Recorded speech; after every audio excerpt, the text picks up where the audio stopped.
It is also authentically narrated that the Mahdi will be given the oath of allegiance in front of the Kaaba itself, in between the black stone and the station of Ibrahim.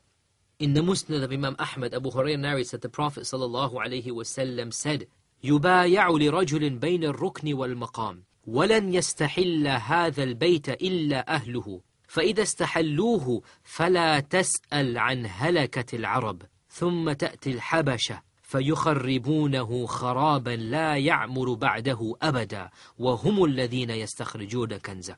Beautiful hadith. This hadith is authentic according to Shaykh Ahmad Shakir and also Shaykh Al-Albani, and before them Al-Hakim, Ibn Hibban, Al-Haythami. Many of the scholars declared this hadith to be authentic. In this hadith, the Prophet ﷺ said, a person shall be given the oath of allegiance between the rukn, meaning the black stone, and the maqam, meaning the station of Ibrahim. And no one shall make this house permissible, istihlal, except its own people. I'll explain what this means in a while. When they make it permissible, then do not ask about the destruction of the Arabs. And then an army shall come from Habasha, from Abyssinia, Ethiopia, and they will destroy it, meaning the Kaaba, a type of destruction that is so severe, it will never be rebuilt after it. And they shall be the ones who shall remove its treasure. Also, we quoted an earlier hadith in the Sunan of Abu Dawood, where we said the Mahdi shall run from Medina to Mecca, and the people will take him out of his house and force him to accept the oath of allegiance, and that he will not want to accept it. And in that hadith, we didn't comment on it there, but it shows the humbleness and modesty of the Mahdi. It shows he will not want to be the leader. The people will force him. They will take him out of his house. They will take him to the Kaaba, and they shall force him to take the oath of allegiance. He will not want to be their leader. This shows you the humbleness and the modesty of this Mahdi, and that he shall realize the great responsibility that a leader carries. He will not want to be the leader or the Mahdi. The people will give him that title. The people will give him the oath of allegiance, even though he will not want it upon himself. So this hadith clearly shows that the oath of allegiance will be given to the Mahdi in front of the Kaaba. And it appears, and Allah knows best, that after the miracle of the army being destroyed by Allah subhanahu wa ta'ala, we mentioned that the army will be destroyed outside of Mecca, that the people will recognize that this person is indeed the Mahdi, and thus everyone will give bay'ah to him, even though he will not want it.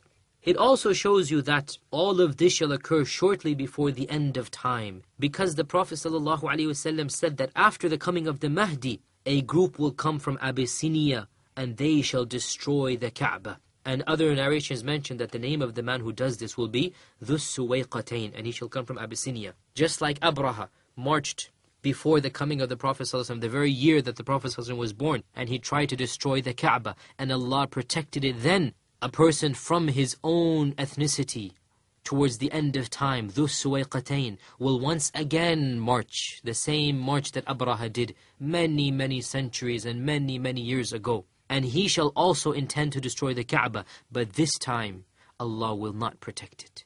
And he shall allow Dhu Suwayqatayn, this man from Habasha, from Abyssinia, to destroy the Kaaba, and he shall be the one who shall finally find this treasure that everyone had been looking for so many centuries.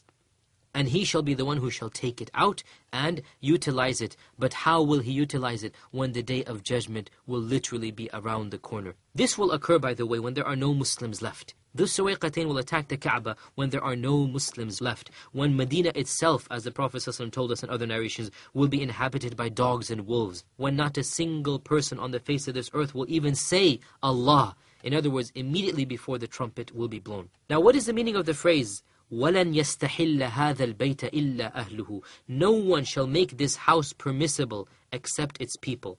The meaning of this phrase, basically, as we know, the Kaaba and even the city of Mecca, it is called a haram, meaning that things are haram in it which are otherwise allowed.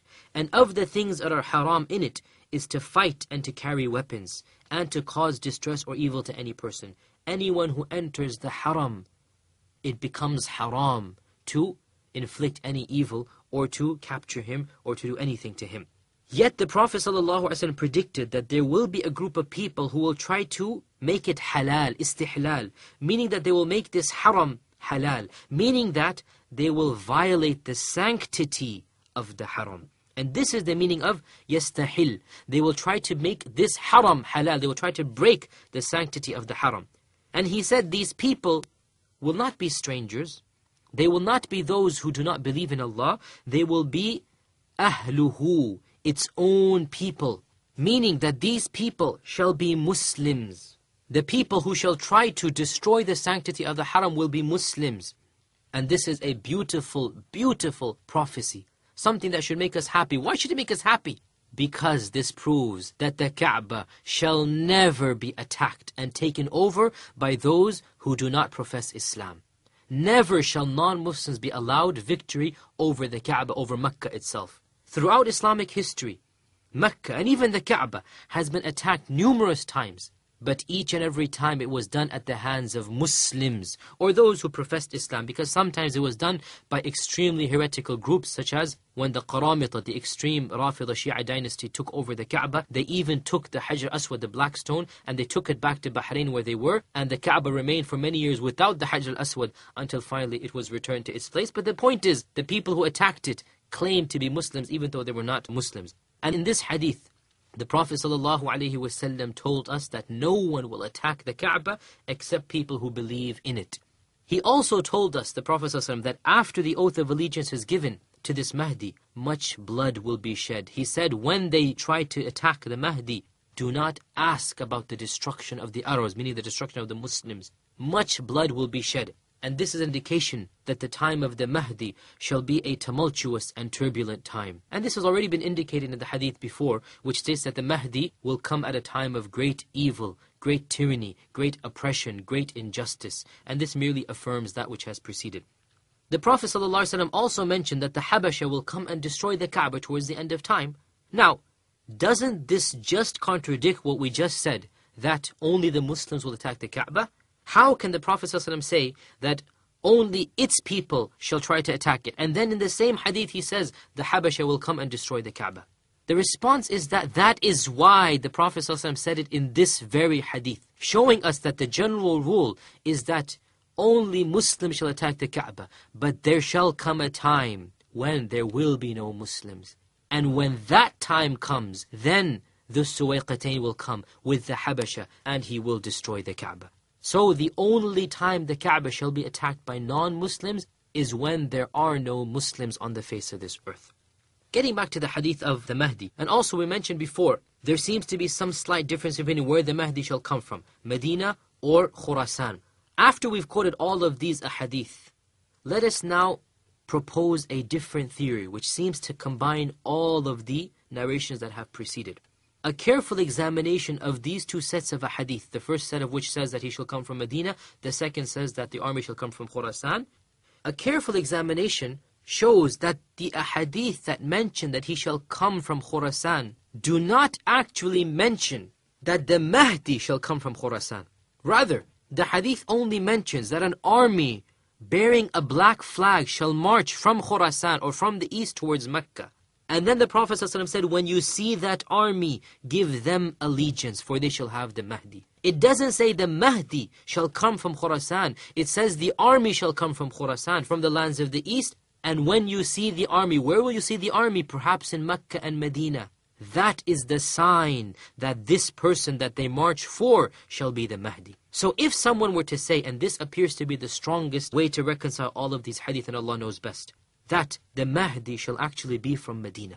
And he shall flee to Mecca. Why shall he flee? Because of all the fitna, all of the tribulation, all of the chaos. He shall flee to Mecca. And he shall try to hide somewhere in his house, wherever. People will extract him from his house. They shall force him to accept the oath of allegiance between the Rukun and the Maqam. And an army shall be sent out to fight him. And that army shall be destroyed by Allah. The earth will swallow him up. At the same time, another army with black flags shall set out from the east, from Khurasan maybe, to protect him.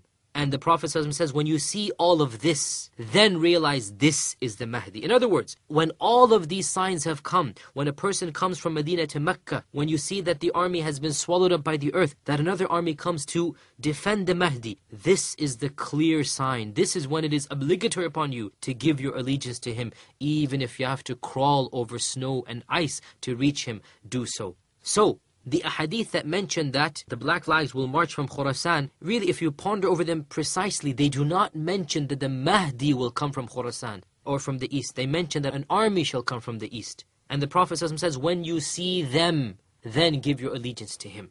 When will you see them? Perhaps, and this is one interpretation, you will see them in Mecca and Medina. So when that army reaches Mecca and Medina, and the Mahdi is already in Mecca from Medina, that is when all of the signs have been perfected that this is the Mahdi. You are obliged to follow him at this point in time. Before these signs, you are not obliged to follow him. You are not sure whether this person really is the Mahdi or not.